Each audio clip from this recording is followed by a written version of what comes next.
Swastiastu. Perkenalkan, saya Logede Maida Widari. Di sini saya akan mempraktikkan pembelajaran kelas rangkap model 221 untuk kelas 4 dan 5. Selamat pagi anak-anak. Bagaimana kabarnya hari ini? Oke, bagus. Sehat semua ya. Nah, sebelum mulai kegiatan pembelajaran pada hari ini, Ibu akan mengawali dengan berdoa. Berdoa menurut agama dan kepercayaan masing-masing. Berdoa dimulai. Berdoa selesai. Nah, sebelum lanjut, apakah ada yang tidak masuk hari ini? Oke, semua hadir ya. Nah, bagus. Nah, sekarang karena guru kelas 4 tidak bisa hadir, jadi anak-anak kelas 4 dan kelas 5 hari ini akan belajar bersama Ibu Dinda. Nah, untuk anak-anak kelas 4, hari ini kita akan belajar bahasa Indonesia, materi mengenai gagasan pokok dan gagasan pendukung. Nah, adapun tujuan pembelajaran yang akan kita capai pada hari ini, yang pertama, Ibu harapkan anak-anak mampu menentukan gagasan pokok dari tes bacaan. Yang kedua, Ibu harapkan anak-anak mampu menentukan yang mana gagasan pendukung dari teks bacaan tersebut. Dan yang ketiga, anak-anak bisa menyampaikan hasil diskusi dari tugas yang nanti akan Ibu berikan.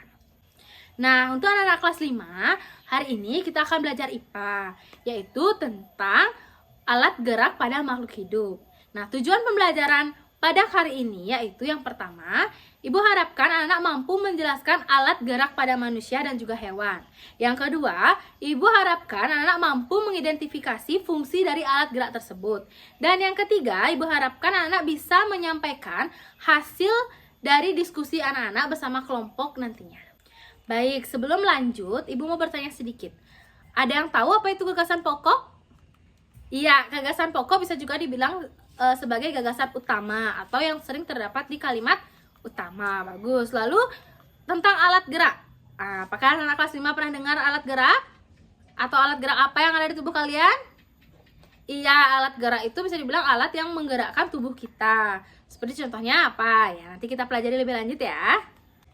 Nah, kita mulai dulu dari anak-anak kelas 4. Coba perhatikan Ibu ke depan. Nah, sudah semua membawa materi yang Ibu bagikan?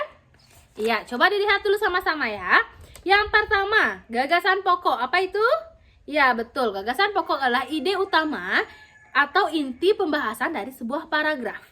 Nah, gagasan pokok itu biasanya terdapat di awal, di tengah, ataupun di akhir paragraf. Nah, gagasan pokok itu yang biasanya ada di awal dan akhir, biasanya ditegaskan di kalimat pertama dan juga ditegaskan kembali di akhir. Nah, kalau yang untuk yang di tengah itu biasanya jarang, cuma beberapa memang ada gagasan pokoknya di tengah. Nah, selanjutnya ciri-ciri dari gagasan pokok apa saja sih? Ya, bagus. Berisi inti tentunya ya, inti atau ide utama dari sebuah paragraf. Yang kedua, dijelaskan dengan kalimat yang lainnya. Nah, lalu kalimatnya umum atau sifatnya luas. Jadi, tidak menjelaskan hal detail. Lalu bisa berdiri sendiri, tapi tetap memiliki makna, ya. Nah, lanjut. Ibarat dari sebuah gagasan pokok itu diibaratkan seperti tubuh manusia. Gagasan pokok itu adalah kepalanya yang mengendalikan isi paragraf. Oke. Selanjutnya, gagasan pendukung. Apa itu di sana? Ya, gagasan pendukung adalah kalimat-kalimat yang menjelaskan atau memberikan informasi lebih rinci dari sebuah gagasan pokok tadi. Nah, jadi fungsinya dari gagasan pendukung itu adalah memperjelas dari apa gagasan pokok yang ada pada teks tersebut. Kita sama-sama. Teks 1. Kucing adalah hewan peliharaan yang sangat populer. Banyak orang menyukai kucing karena lucu dan menggemaskan. Kucing juga mudah dirawat dan bisa diajak bermain. Nah, coba yang mana itu gagasan pokoknya? Ya, benar sekali. Gagasan pokoknya berada di awal, yaitu kucing adalah hewan peliharaan yang sangat populer. Lalu kalimat pendukungnya atau kalimat penjelasnya yang mana? Iya, kalimat kedua dan juga kalimat ketiga, yaitu banyak orang menyukai kucing karena lucu dan menggemaskan. Itu ya. Lanjut, kucing juga mudah dirawat dan bisa diajak bermain. Nah, sudah jelas yang mana kalimat pokok dan gagasan pendukungnya? Oke, mantap. Semua? Iya, ada yang ingin ditanyakan? Tidak, baik. Sudah tidak ada yang ditanyakan.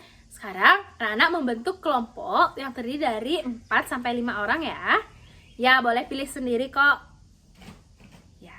Nah, kalau sudah, duduk sekarang sama kelompoknya masing-masing ya. Dirapikan aja sedikit mejanya, kursinya diangkat. Oke, sudah? Nah, baik. Jadi, karena sudah duduk sesuai kelompoknya, sekarang Ibu akan memberikan anak tugas kelompok berupa LKPD. Nah, di sini ada tentang gagasan pokok dan gagasan pendukung. Teksnya juga sudah Ibu sediakan. Nanti anak-anak baca dulu teksnya. Nah, teks yang sudah Ibu sediakan. Di sini judulnya membaca buku.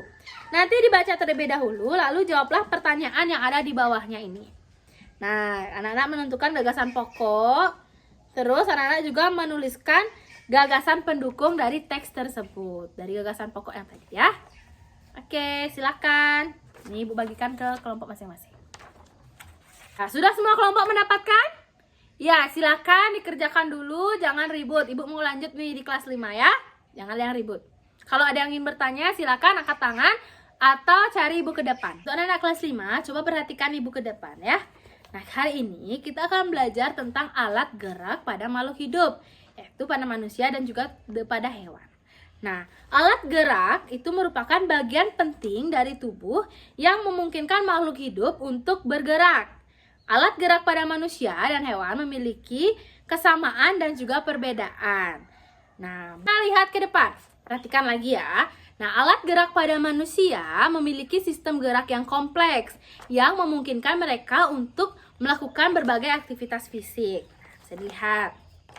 Nah, sistem gerak manusia betul terdiri dari dua komponen utama, yaitu sistem rangka dan sistem otot. Nah, sistem rangka tadi itu yang termasuk adalah tulang. Ya, tulang. Kalau di sistem otot itu ada otot polos, otot jantung, dan otot rangka. Nah, Ibu jelaskan satu-satu dulu. Nah, pada sistem rangka itu fungsinya adalah memberikan bentuk tubuh dan melindungi organ dalam yang menjadi tempat melekatnya otot. Nah, sudah paham? Oke. Nah, sistem otot itu berfungsi untuk bekerja dengan cara berkontraksi dan relaksasi untuk menghasilkan gerakan. Pada hewan. Nah, lihat hewannya sekarang ya. Nah, alat gerak pada hewan memiliki alat gerak yang beragam, tergantung pada habitat dan gaya hidupnya. Nah, alat gerak hewan dapat dikategorikan berdasarkan jenis dan fungsi yang berbeda. Contoh, yang pertama hewan darat. Yang mana hewan darat? Ya, kucing. Oke. Kucing sebagai hewan darat, dia bergerak menggunakan kaki. Betul? Betul. Sebagian besar hewan darat seperti mamalia, reptil, dan amfibi itu bergerak menggunakan kaki. Nah, selain kaki, apa lagi? Ya, cakar. Nah, cakar itu digunakan untuk menggali atau menangkap mangsa, seperti pada kucing dan anjing. Oke. Nah, Ibu lanjutkan. Sekarang hewan air. Yang mana ini hewan air? Ikan. Bagus. Bergerak dengan apa? Sirip, betul. Ikan bergerak dengan sirip. Nah, untuk apa? Berenang dan menjaga keseimbangan di dalam air. Nah, hewan udara tentunya itu dia bergerak dengan apa? Sayap. Nah, seperti burung dan serangga menggunakan sayap untuk terbang. Struktur tulang sayap pada burung mirip dengan tangan manusia, tetapi lebih ringan, yaitu gunanya apa? Ya, tentu untuk mendukung penerbangan. Sudah paham semuanya? Ada yang ingin ditanyakan mengenai alat gerak? Oke, sudah paham ya? Lebih jelasnya, Ibu akan menayangkan sebuah video agar Anda lebih paham. Dan tulang juga melekat otot. Otot inilah yang menggerakkan. Nah, silakan anak-anak buat dulu kelompok yang terdiri dari 4 sampai 5 orang. Lalu anak-anak duduk dengan kelompoknya masing-masing. Sudah? Iya, boleh pilih sendiri. Sekarang, setiap kelompok akan Ibu bagikan lembar kerja peserta didik atau LKPD. Terkait apa? Tentunya terkait dengan alat gerak pada makhluk hidup, yaitu manusia dan hewan. Nah, di sini Ibu jelaskan dulu sedikit. Nah, LKPD ini sudah berisi petunjuk, yang mana anak-anak disuruh untuk membaca dulu soalnya, lalu mengerjakan. Nah, untuk poin yang pertama, itu anak-anak memasangkan alat gerak ke dalam kolom yang tepat. Dia termasuk ke alat gerak aktif atau alat gerak pasif. Selanjutnya, setelah mengerjakan tabel tersebut, anak-anak juga mengerjakan aktivitas duanya, yaitu dengan menjawab pertanyaan-pertanyaan yang sudah Ibu susun di sini. Nah, apa itu alat gerak aktif pada manusia? Seperti itu. Nah, yang lanjutannya aktivitas 3. Nah, anak-anak, di sini Ibu sudah siapkan teksnya ya. Ibu sudah siapkan teksnya. Nanti dari teks ini anak-anak menjawab 3 pertanyaan yang ada di bawahnya. Paham sampai sana?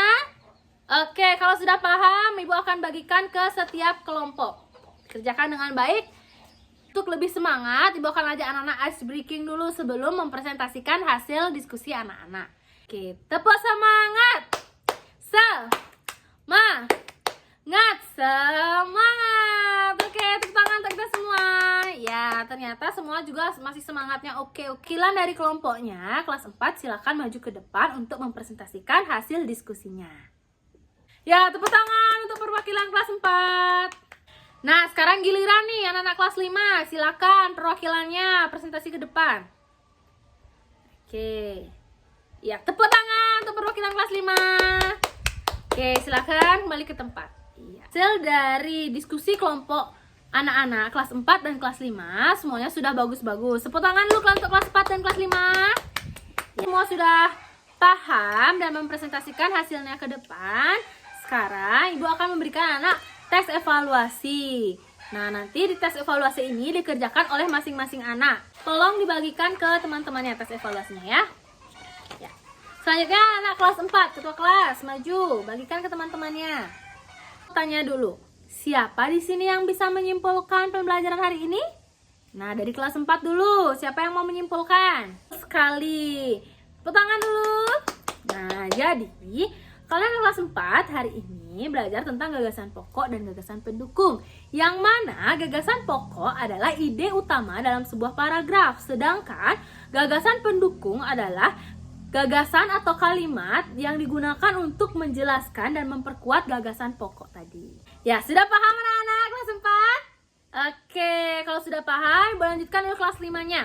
Nah, anak-anak kelas 5, siapa yang mau menyimpulkan pelajaran hari ini? Sekali tepuk tangan untuk anak-anak kelas 5. Jadi, alat gerak pada manusia dan hewan itu berfungsi untuk memfasilitasi pergerakan kita untuk menjalankan aktivitas-aktivitas. Nah, sudah paham semua ya? Semuanya? Ya, silakan dikumpulkan ya. Nah, Ibu mau tanya, bagaimana pembelajaran hari ini? Apakah membosankan? Oh, tidak. Apakah seru? Oh ya, seru banget, mantap. Nah, berarti enjoy ya belajarnya.